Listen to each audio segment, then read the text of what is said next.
All right, everybody, so welcome back to another episode of Colton Posey Fishing. So today we're going to be talking about power fishing during the winter. And yes, you heard me right, power fishing. We're talking moving baits and stuff like that. None of that real slow. You are going to be moving slow, but you're going to be moving quicker than you typically would think during the winter. It's a technique, it's a strategy that I've used for years. Sometimes it pays off really big, and then sometimes you're just going to catch a few fish or maybe nothing at all. It's kind of give and take, but it's something good that you can try and have in your back pocket in case you ever need it. But either way, stay tuned. This is something you don't want to miss. So one of the first techniques we're going to talk about is a well-renowned bait, and that's a jerk bait. Okay, this is the Strike King KVD jerk bait. There's three jerk baits that I use, like I've talked about before. There's the Mega Bass 110, there's the Strike King, and there's also the Slash by Thunderhawk. I typically run the Thunderhawk this time of year, but today I've chose to use the Strike King simply because it goes a little bit deeper. It's a little bit easier to get to that depth. It does have a little bit more action, so I kind of slow it down. But either way, I'm gonna show you exactly how I use this jerk bait here. So once you get it out there, and I'm going to use the Slash, I'm going to use the Mega Bass, all that the same way. I'm going to give it just a slight pop. Now the key to this is your pauses and slack line. Okay, so I've got slack line, and I'm going to pop that bait on slack line, and I'm going to let that bait soak. Sometimes 5 seconds, sometimes 10, all the way up to 30 seconds. The colder the weather, the longer I'm going to leave that pause. But either way, slack line, I'm going to pop.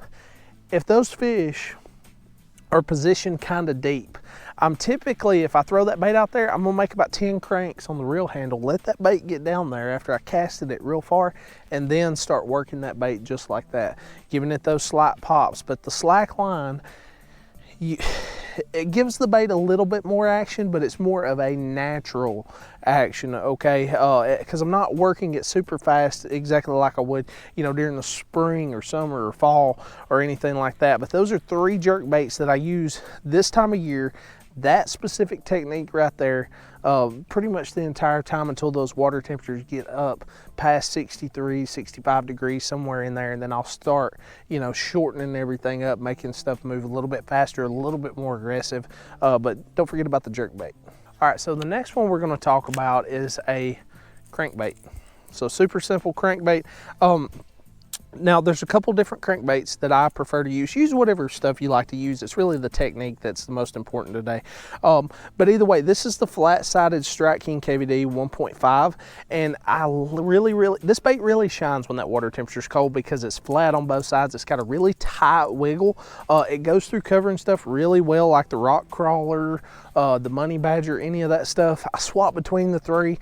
Don't ask me necessarily why. It's just sometimes I feel like one outshines the other, but they're very, very similar altogether. But either way, that tight action is going to be what you want. But I cast that bait out there, and I'm going to point my rod tip straight down, and what I'm trying to do is get that bait down to where I'm making contact with the bottom. Once I make contact with the bottom, I'm going to slow that reel down. And as I slow that bait down, sometimes you're going to bump into stuff like logs and things like that. And when you do that, 99% of the time, what I prefer to do, like when I bump into a log, I'll pause that bait and let that bait float up. And as it floats up, a lot of times when you go to crank again, that's where your initial strike's going to be. But the main thing is that slow reel, those sudden pauses, anything like that. I typically don't like to let my crankbait pause for a long period of time because it's floating up. And I've typically found, like with jerk baits and stuff this time of year, I don't want my jerk baits or anything like that floating up really far or very, very fast, okay? That slow taper is okay, but I typically don't like for it to go far. It just seems to me like I don't get enough strikes. I typically want that bait either suspending or sinking very, very slow. And it seems to just get a lot more bites that way. All right, so the next one is one of my personal favorites, and that is a swim bait, okay? So, you know, any kind of swim bait that you prefer. Brad, he uses the Mag Draft a lot. I like the Strike King Rage Swimmer. 3.75 inch is typically my go-to, but when I throw that bait out there, if the fish are positioned on bottom, I'm gonna let that bait sink and hit bottom. As it hits bottom, I'm gonna leave my rod at about that 3 o'clock, and then I'm literally just turning the handle this slow. And this is where the Rage Swimmer really shines, in my opinion, because as I'm moving that bait that slow, it may seem like you're moving it so slow there's no action to the bait, but that tail is still kicking. With those ribs pointed forward, it creates more resistance. You still got that action. You can still move slow and stay in that strike zone for a long period of time. And a lot of times this time of year, these fish like to hit these baits and not necessarily commit to it. But you know, one thing I can suggest, clear water, your swim baits and your jerk baits are really going to shine, but making those really long casts is really key. And then being able to present that bait in a way that tells the fish like, hey, this is natural, this is cold, that thing's lethargic, it's injured, something like that to create a strike. That is the key to power fishing. So, you know, during the winter, don't be afraid to pick up these moving baits, because they are a great way to still cover a lot of water. You're not going to cover water as quickly as you would during the summer, spring, fall, anything like that, but you're still going to cover a lot of water, a lot more water than you typically would, you know, just letting a worm soak on bottom for 30 minutes or however long, you know. But let's go to another one. Now, this one right here is a well-renowned bait. But you know, that's a football head jig. Football head jigs, round jigs is typically all I stick to. I throw casting jig a lot when, you know, I'm at like a really heavy grass lake where I can throw grass jigs, swim jigs, casting jigs, anything like that. But typically the casting jigs is going to be around stuff like docks that I'm going to skip up under, maybe have some grass under them, just easier to swim. But this time of year, the football head jig and the round head jig is going to be perfect. Now I do something a little different. If you look at the trailer, I've actually got a grub on the back of this. It's that Berkeley grub. Strike King makes a great grub, whatever you prefer to use, and whatever football head jig you prefer to use. But now, if you watch my jig fishing video during the summer, spring, fall, I'm typically popping that bait or stroking that jig. And what I mean by that is I'm giving that bait a lot of action. So what I'm doing is I'm popping that rod tip, okay?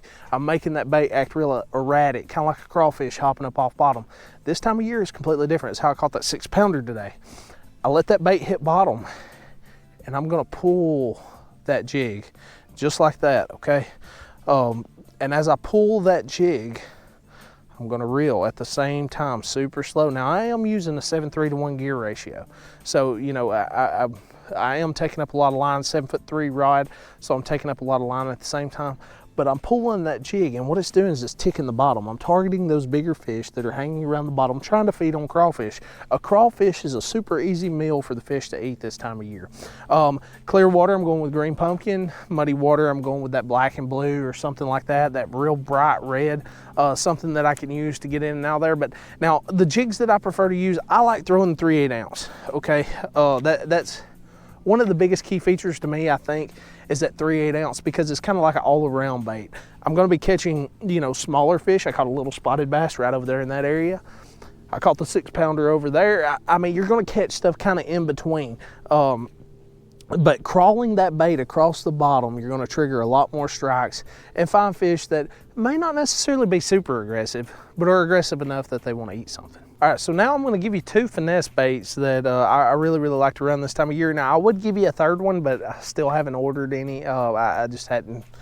I keep forgetting to order it until I get out on the lake, and then, you know, either way, I'm getting older. But first one's going to be an underspin. The underspin, it's the super simplest bait that you could possibly run. When those fish are a little deeper, I'm going to run that 3/8 ounce, and I've got that 6 cents divine on it. Use whatever stuff you like. I don't care. But either way, I throw that bait out there. And as I throw that bait out there, I'm just going to simply do like I did with that swim bait. I'm just going to slow roll that bait, okay? And try to keep it in that depth zone. I'm not moving it fast. I'm moving my rod tip down as I'm reeling that bait in. If I want to keep that bait in that deeper depth range, if I want to get it up higher, I lift my rod tip up. Don't ever forget that. It's something simple that a lot of times that we develop muscle memory and forget all about, that just the slightest move up or the move down of the rod can completely change, you know, what depth you're fishing that bait. But, you know, if you're targeting that specific depth range, don't forget to pay attention to your rod position. But, you know, that underspin, anybody can use it. You got kids going with you or something like that, tie them underspin on. They may not get a whole lot of bites. It's winter, not a whole lot of people are going to be just jacking these fish out of the water like it's spring, you know, and they're crazy going everywhere trying to feed up, get ready for summer or whatever. But it's a great thing to put on that you can almost guarantee every time you go, no matter what time of year it is, you're going to get bit. Now, the very last one that I want to talk about, I'm kind of going to include this with the other one, but is a blade bait. A blade bait or a tail spinner, either one. They're both really good. I prefer the tail spinner over the blade bait. I just seem to get a lot more bites. But this is a super small blade bait. I'm not sure the company that makes it. It's a good finesse blade bait. But what I'm going to do, I typically like to use this smaller one over the Thunderhawk one when I'm on a fishery like up here at my home lake, because a lot of the threadfin shad are just small. They're super small. If they're 25, 30 foot down and I'm throwing a blade bait that's this big, they're typically not going to hit it. So throwing that smaller blade bait helps. But now this one's a 1/2 ounce. I'm going to throw this blade bait out here, however far you want to throw it, and I typically let that bait sink. Okay, I'm going to use it like a jigging spoon. As it sinks and my line starts to tighten up, I'm going to pick that rod tip up, just like that, and then slowly let it go back down as I reel down. Then I'm going to pick that bait up again. And you're going to feel that vibration in the rod tip. If you don't feel a vibration, usually your hook's over your line, something's wrong, something's not right. But either way, you know, I'm kind of using this like a jigging spoon. It's just going up and down, up and down. It's got that tight vibration. Sometimes that slightest vibration can get these fish fired up super easy. Now, one of the last ways you can use this bait, if you want to, I typically don't use it this way. I just hadn't had a whole lot of luck like that, but you may at your home lake. Throw that bait out there like you're throwing a crankbait, and then just slow reel it. I usually keep my rod tip up if I do slow reel it, just so, you know, I'm not bumping into anything, because typically blade bait, you start bumping into stuff, you're going to get hung up on it, especially if you got a lot of treetops or anything like that. But, you know, just that slow reel is going to be it works similar to a rattle trap. I mean, it just comes through the water, puts out a lot of vibration. It's basically a spinner bait with some treble hooks on it. So either way, guys, you know, if the video helped you at all, I'd really appreciate it if you liked the video. It's one of the easiest ways to help the channel, and it doesn't cost you a dime. Also, don't forget to subscribe. I'm always putting out bass fishing content. I got you covered when it comes to anything bass fishing, no matter what season, no matter what bait. If I don't know, I'll tell you I don't know. Send you to somebody who may know, or give you my best opinion on it. But either way, guys, I really appreciate it, and I'll see you next time.